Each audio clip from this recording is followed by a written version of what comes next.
These are the 3 things that every average person like myself does when they're picking out a book to read. 1, they look at the thickness of the book. Picking a thick book is too intimidating. 2, they open the book and they look at the font size. Again, a smaller font size means it's more difficult to read, obviously. And 3, the smell of the book. Because a new book smell matters. Let's say you finally found a book that fits all your criterias, and you're heading over to pay for it. Great, you're on your way to reading a great book and expanding as a person. Here's a catch, you're probably not going to read this book. Let's face it, every average person, like myself, can't stand sitting still and reading for 30 minutes straight. So these are the books I've collected in the last 4 years. This is the pile of books I have read, and this is the pile of books I haven't read. And I average about a 50% reading rate, so it's kind of a shame because there's so many great titles here, except I just haven't read them yet. Not to mention the lost opportunities of gaining new knowledge, like this book on creativity, or this book on persuasion, or this book about how most people live on $2 a day. But I think there's a solution to this. People say technology is the reason why we don't read anymore. But if you can't beat them, join them.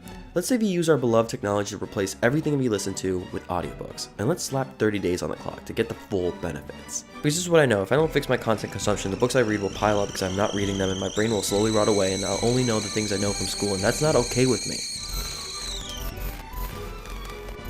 Albert Einstein observed, "The significant problems we face cannot be solved at the same level of thinking we were at when we created them." Listen again to that statement. The significant problems we face cannot be solved at the same level of thinking we were at when we created them. As we look around us and within us and recognize the problems created as we live and interact within the personality ethic, we begin to realize that these are deep, fundamental problems that cannot be solved on the superficial level on which they were created. We need a new level, a deeper level of thinking. So I just read 2 pages and I timed myself reading how long it would take me to read that much. And it took me 3 minutes and 11 seconds. To independence, to interdependence. So what's really interesting is that the same amount of content on an audiobook, I read it and I consumed it in 6 minutes versus 3 minutes. So I was actually consuming it a lot slower. But what's so fascinating and what's so great about audiobooks is that it's a lot more fluid. You can do it wherever, whereas you can't read a book while you're driving or working out, or it would just be kind of dangerous. So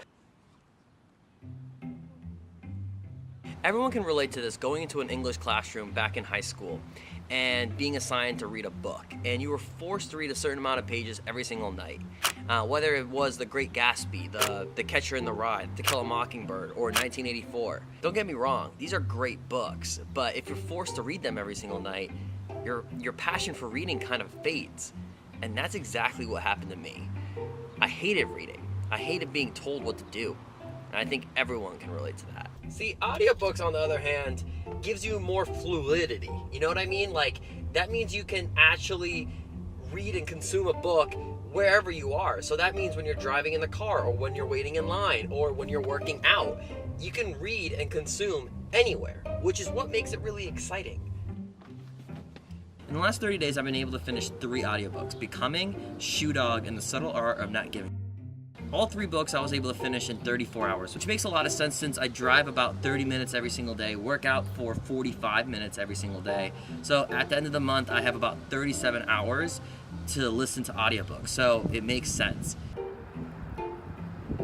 I think it's safe to say that most people listen to something like this when they're at the gym.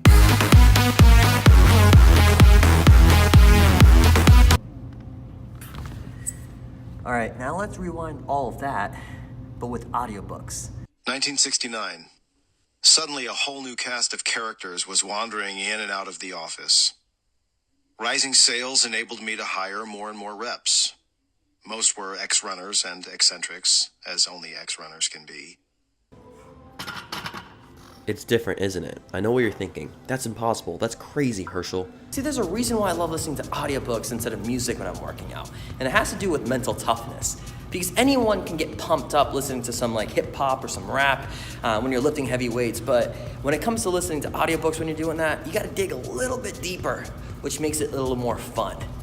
At least for me. The first few days of this challenge, what I ended up starting to do was I didn't go all in listening to audiobooks. I actually progressed myself into it. So I first started with small little like 5 minutes here and there, and then I kind of went all out. It's like dipping your feet into it, but not going all the way in, right? So you're not overwhelming yourself with a complete change.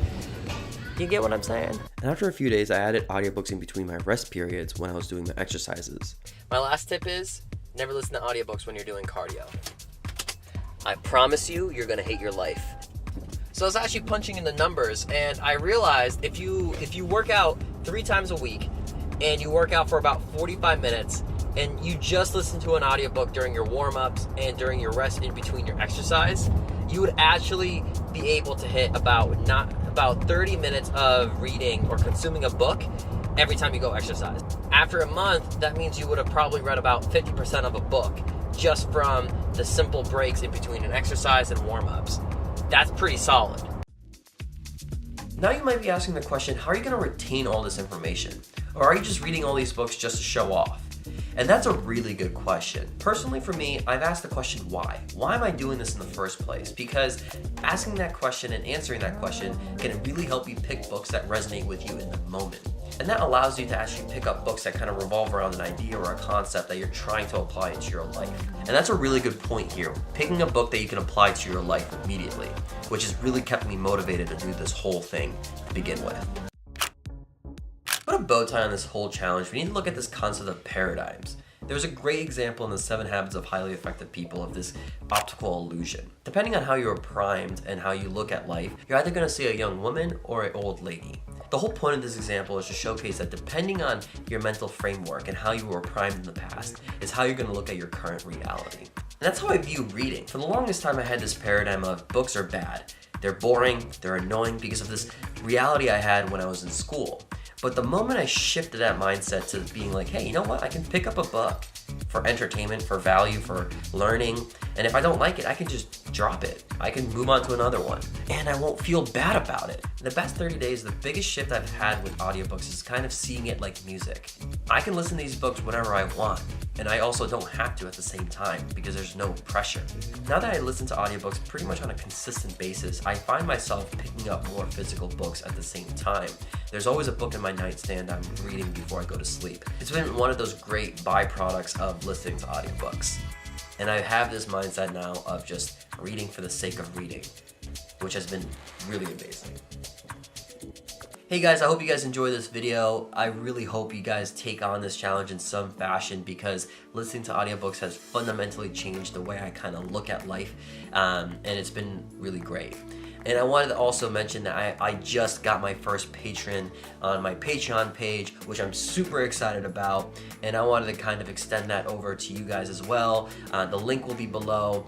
I'm going to be creating podcasts, exclusive posts, pictures behind the scenes. I'm also posting a lot of free stuff there as well. So check out the link below. And if you want to consider pledging to my Patreon, I would love it. If not, there's no pressure. All right, guys, I love you all. I'll see you next week.